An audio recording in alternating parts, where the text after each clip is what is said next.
Morgan Freeman. Yo no sé, pero yo pienso que a pesar de su búsqueda, él no ha encontrado el deleite, la satisfacción de la oración, y no ha experimentado el poder de la oración. A lo mejor por las redes sociales. ¿Qué tal si entrara por ahí y me dijera: señora, ¿en qué se basa usted para hacer esa afirmación? ¿Cómo se atreve? Bueno, yo le diría: bueno, señor Freeman, es que usted declaró que Dios para usted es un gran desconocido. En eso me baso para afirmarlo. Me pregunto, hermanos, ¿será que muchos cristianos están orando a un Dios que no conocen? ¿Que no experimentan el poder de la oración? Porque no saben realmente a quién están invocando y a quién están orando. Hermanos amados, no se puede tener una relación íntima con un desconocido. No se puede tener una relación personal con un desconocido. Bueno, sigo con la pregunta: ¿a dónde está la clave del poder de la oración? Y yo quiero usar el ejemplo de un hombre que experimentó el poder de la oración. Cuando él oró, no hubo duda alguna que se estaba comunicando con el Omnipotente y que le respondía conforme a lo que pedía. La oración de este hombre fue de testimonio en el pasado y lo seguirá haciendo a través de las generaciones. Hablo del profeta Elías. Bueno, ¿quién era Elías? Ahora le llaman el profeta del fuego y le han llamado por mucho tiempo, pero la verdad es que él prefería describirse a sí mismo como un siervo de Jehová de los ejércitos, como alguien que estaba completamente sometido al señorío de Dios y que vivía con el propósito de ser un portador del mensaje de Dios al pueblo de Israel. La Biblia no describe a Elías como un superhombre, oiga hermano, ni como un superhéroe. El apóstol Santiago, en el capítulo 5, versículos 17 y 18, se refiere a Elías de la siguiente manera: Elías era un hombre como nosotros. Sin embargo, oró fervientemente para que no lloviera sobre la tierra, y no llovió durante 3 años y medio. Y luego oró de nuevo fervientemente y volvió a llover sobre la tierra, y la tierra dio su cosecha. Note, mi hermano, que este pasaje no destaca ni el carisma ni la personalidad de Elías. No dice nada de sus cualidades personales. Más bien destaca la forma en que este hombre de Dios oró. Su oración era ferviente. Era una oración ferviente. ¿Qué significa ferviente en este contexto? Era una oración intensa, profunda, desde lo profundo de su ser. Una oración eficaz, una oración poderosa, una oración dirigida al Dios santo y único con fe y con convicción. Por esa razón, hermanos, es que Elías vivía en una dimensión sobrenatural, porque la relación con el Señor nos eleva a una dimensión sobrenatural. Elías hacía milagro tras milagro con un poder y una autoridad sorprendentes. Solamente un poquito metámonos aquí a la dimensión sobrenatural en que Elías vivía. Cuando se decreta la sequía de parte de Dios, Dios le dice: vete a vivir junto al arroyo de Querit y ahí vas a tener agua.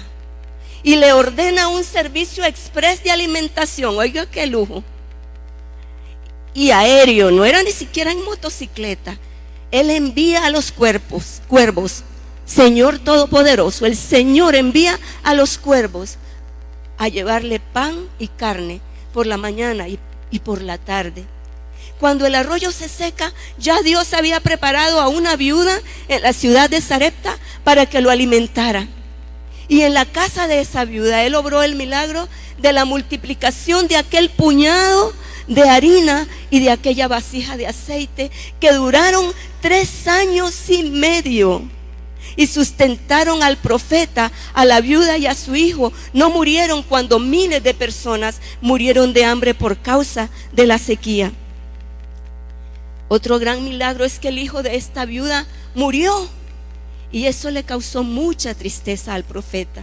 Y ora fervientemente y le dice: Señor Jehová, te suplico que tú hagas volver el alma al cuerpo de este muchacho. Y la Biblia dice claramente que Dios escuchó la oración de Elías y resucitó a aquel muchacho. El alma del muchacho volvió a ese cuerpo y Elías lo tomó de la mano y se lo entregó a su madre. Ven, hermanos, qué maravilloso. Para Elías lo natural era vivir en una dimensión sobrenatural. Lo ordinario era vivir en una dimensión extraordinaria. Algunos dirán: bueno, es que se trataba de Elías, tenía mucho poder. Pero déjenme decirle, hermanos, déjenme decirles, la vida del profeta Elías fue bien difícil. Él enfrentó muchas dificultades, él enfrentó muchos retos, enfrentó persecución, desprecio, soledad. Pero ¿cómo enfrentó Elías todas esas cosas? A través del poder de la oración, de un tipo de oración ferviente que indica dependencia completa y absoluta de Dios. Amados hermanos, todos nosotros como hijos de Dios, como testigos de Jesucristo, enfrentamos también retos. ¿Cuántos tienen montañas que conquistar? ¿Cuántos sufren oposición del enemigo? ¿Cuántos tienen luchas a nivel emocional, existencial, espiritual? Los experimentamos, hermanos. Para los jóvenes y los niños pueden ser sus estudios o vivir en un hogar disfuncional cuyos padres se han separado. Para uno de ustedes puede ser el dolor de un divorcio. Para algunos puede ser vivir en una casa llena de conflictos constantes, conflictos familiares. Para otros puede ser enfermedad, dificultades económicas. En fin, podemos seguir hablando de ello. Pero yo le pregunto, ¿cómo enfrenta usted esas cosas que son parte de la vida diaria, de la vida del cristiano? ¿Cómo lo hace, amado hermano? Yo me temo que muchas veces enfrentamos estas cosas con nuestras propias fuerzas. ¿Cómo se atreve a decir eso? Claro, si no oramos, nos estamos volviendo independientes de Dios. Y creemos erróneamente que podemos pelear batallas espirituales con armas carnales. No, hermanos, no se puede. Pues este mensaje es un reto para que imitemos el ejemplo de Elías, que enfrentó los retos de su vida, de su llamado, a través de la oración ferviente, que buscó en el Señor, Dios Todopoderoso, su fuerza. Óigame, hermano, hay fuerza de Dios, poder de Dios para usted también. Dice el Salmo 84, 5, 7, que son bienaventurados aquellos que tienen el Señor su fortaleza, que la buscan en Él, porque aunque atraviesen por el valle de lágrimas, experimentarán la fuente de la presencia de Dios, la lluvia de su gracia. Amados hermanos, dice este salmo que los que anhelan subir al monte de Dios, que es símbolo de buscar al Señor, que tipifica la oración, la búsqueda del rostro de Dios, irán de poder en poder hasta que lleguen a ver a Dios en la ciudad celestial. ¿No le da un aplauso al Señor por esa palabra, por esa promesa? Gracias, Señor. Gracias, Señor. Amados hermanos, ya cuando Elías ya estaba avanzado en años y en su ministerio, Dios le encomienda un nuevo reto, quizá uno de los más grandes de su vida. Y Dios lo envía como su representante a contender contra los dioses falsos, contra Baal y Acera. Dios lo envía a hacer esta contienda, a pelear esta batalla espiritual. ¿Cuál era el propósito de esa contienda? Demostrarle a los israelitas que andaban hundidos en la idolatría que solo Él es el Dios verdadero, que solo Él es el Señor. Ese era el propósito de esa contienda, hermanos. Primero Dios le dice: bueno, Elías, vaya y enfrente a Acab. Acab era el rey de Israel en ese tiempo, uno de los reyes más malvados y perversos que Israel había tenido. Y oigan, cuando uno lee la forma en que Elías confronta a Acab, uno siente así como esa pasión, ese celo santo de este hombre. Llega Elías y le dice a Acab: Acab, ¿usted me andaba buscando a mí?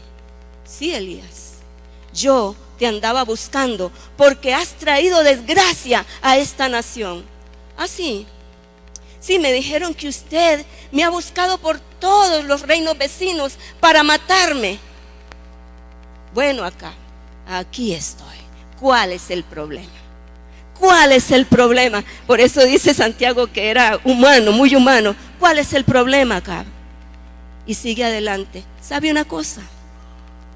Usted ha sido un mal ejemplo para esta nación. Usted se ha apartado de la voluntad de Dios, de la palabra de Dios, y los ha guiado a la idolatría que usted practica. Y oigan, va más allá y le da una orden al rey y le dice: oiga, Acab, vaya y convóqueme a todo el pueblo de Israel, convóqueme a esos 450 profetas de este ídolo Baal y a los 400 de Acera. Y óigame una cosa, Acab, tráigamelos acá, que vengan acá, tráigamelos aquí al monte Carmelo. Amados hermanos, yo los invito a tratar de vivir un poquito aquella escena poderosa. Imagínense la tensión que había en el ambiente, porque el poder de convocatoria fue tremendo, venía del Dios Altísimo. Dice que todo Israel se presentó y ahí estaba, por supuesto, Acab y los profetas de los dioses falsos. Yo creo que había una gran tensión en el ambiente, ¿verdad? Mientras Elías se para y mira a los israelitas y les dice: oigan, ¿hasta cuándo ustedes van a seguir con ese jueguito? ¿Hasta cuándo van a estar adorando al Señor y adorando a los Baales? Un momentito. Si el Señor es Dios, adórenlo a Él, oren a Él. Y si es Baal, oren a Baal. Tremendo. A Elías le tocaba demostrar que Jehová de los ejércitos es el único Dios verdadero. Le hago una pregunta muy directa: ¿cómo demostraría usted que Dios, nuestro Dios, es el único Dios, el Dios verdadero?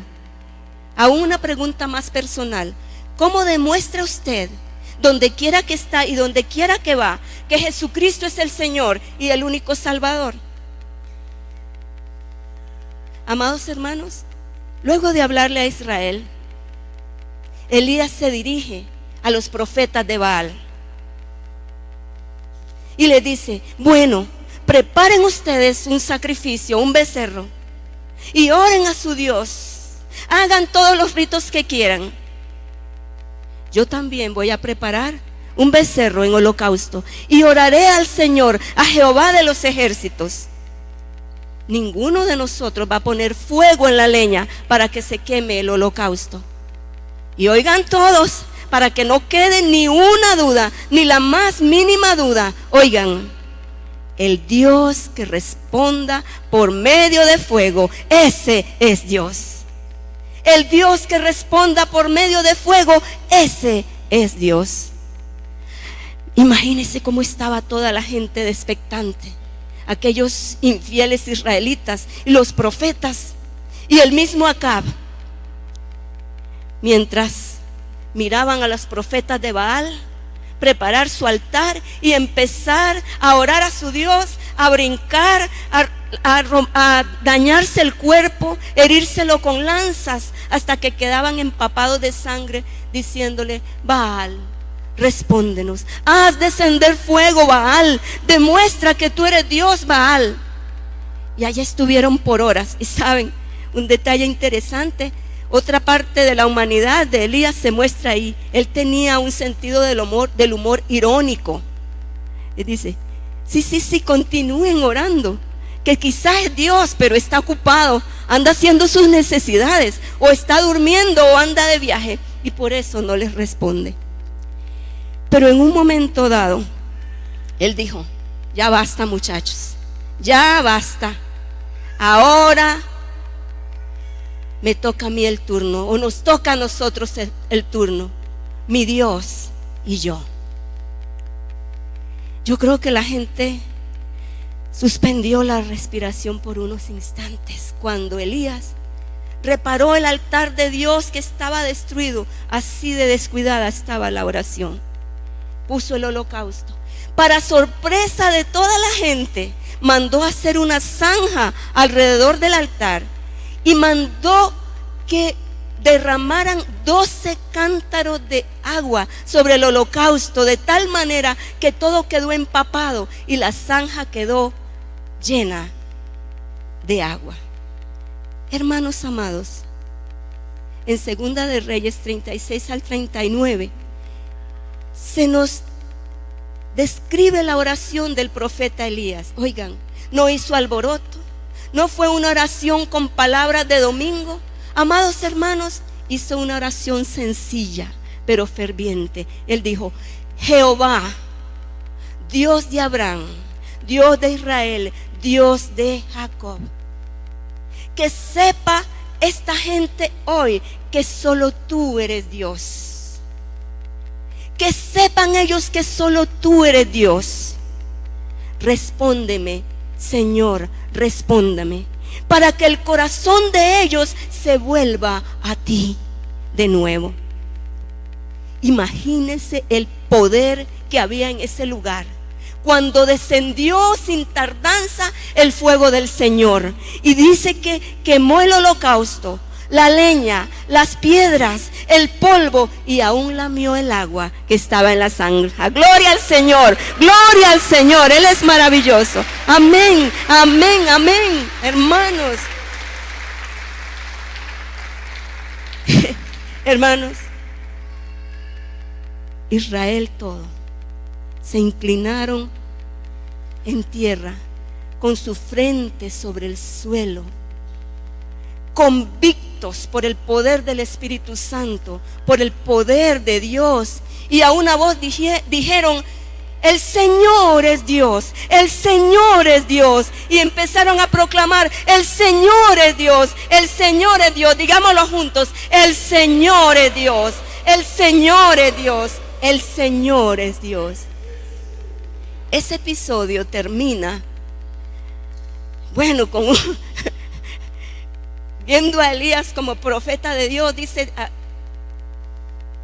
rodean a los profetas de Baal, y murieron ahí todos degollados.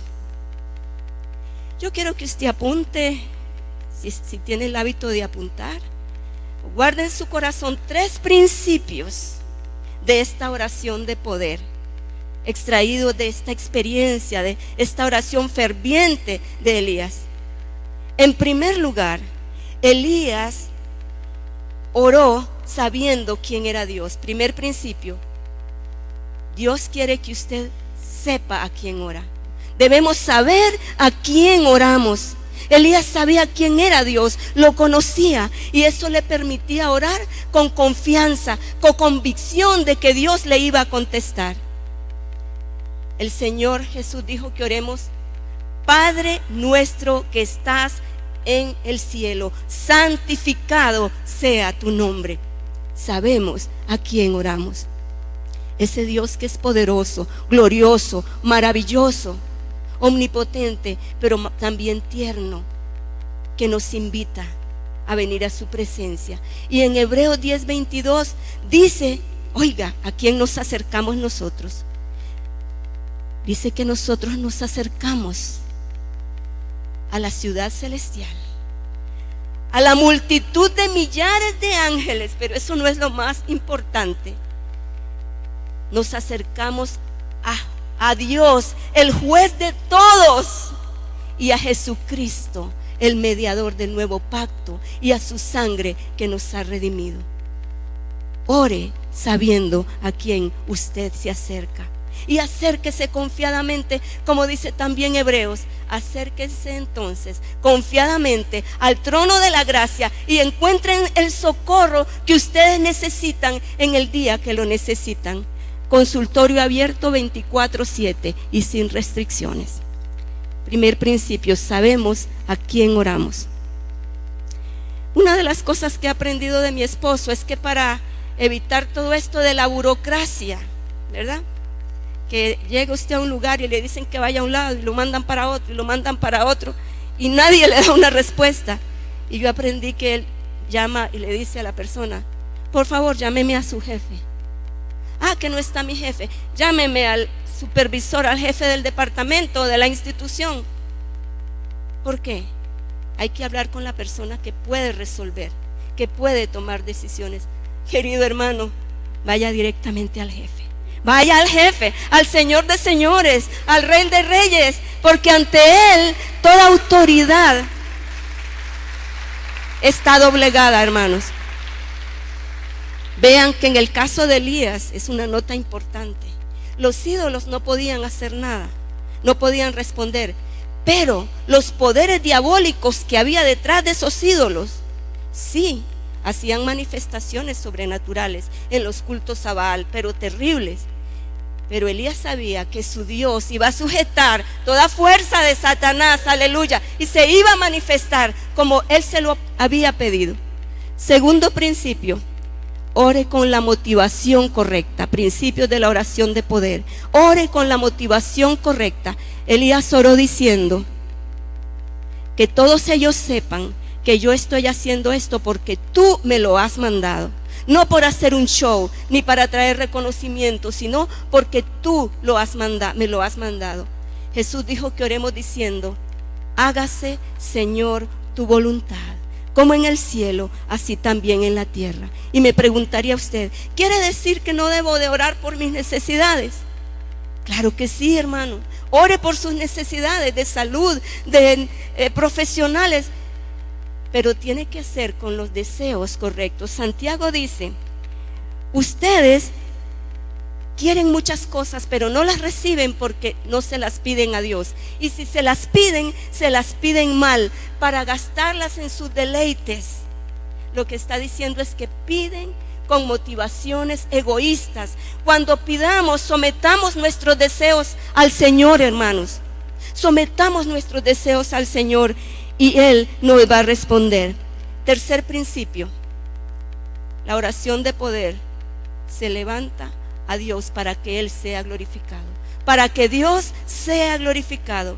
Elías dijo: para que esta gente sepa que tú eres el único Dios y que haces volver el corazón de ellos a ti.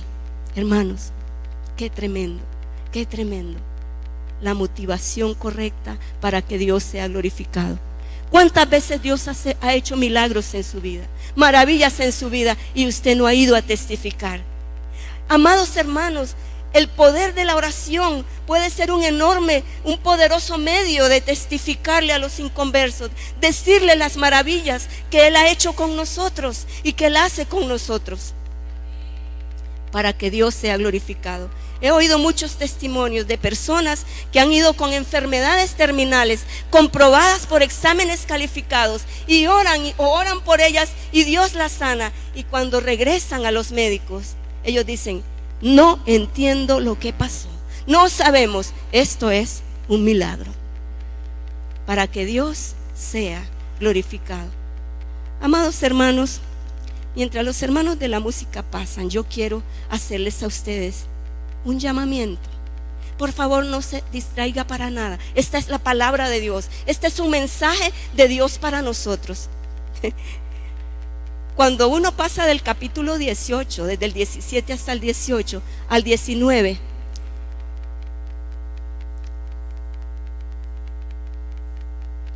esto es muy importante, hermanos. Voy a pedirle a los papás que nos ayuden. Hermanos, qué tremendo lo que ocurre. En el capítulo 19, Jezabel manda a amenazar a Elías y se llena de miedo, se llena de pánico, y dice literalmente que huyó para salvar su vida. ¿Cómo es eso, Elías?, le hubiéramos preguntado. Pero si acabas de degollar a los 450 profetas de Baal y viste descender fuego del cielo, Dios te respondió, y ahora huyes para salvar tu vida. Amados hermanos, ¿qué le pasó a Elías? Perdió su perspectiva. Si él hubiera orado en ese momento, hubiese sido diferente, pero como humano perdió su perspectiva de que él dependía del poder de Dios. No tenía que salvar su propia vida, Dios la iba a salvar. Tal vez usted, amado hermano, en un tiempo tuvo una vida de oración gloriosa, de adoración gloriosa, y ha perdido esa perspectiva. Escuche lo que pasó. Elías se fue caminando por el desierto, aporreado, apaleado, triste, desanimado, y tan deprimido estaba que se acostó bajo un arbusto y le dijo a Dios: basta, ya no más, se terminó mi llamado, se terminó todo, hasta aquí, quítame la vida, no quiero vivir más. Y se acostó a dormir. Y algo tan tierno, tan precioso ocurrió, que Dios mandó su ángel. Escuche esto, mandó su ángel, y no le dijo: Elías, como para que Elías se asustara y pegara un brinco. No, lo tocó suavemente. No tengo aquí nadie para tocar así. Lo tocó suavemente. Sí, aquí hay uno. Estaba durmiendo. Lo tocó suavemente. Y Elías se despertó. Oiga qué tierno. En vez de regañarlo, en vez de echarle ahí una regañada terrible, lo toca con dulzura.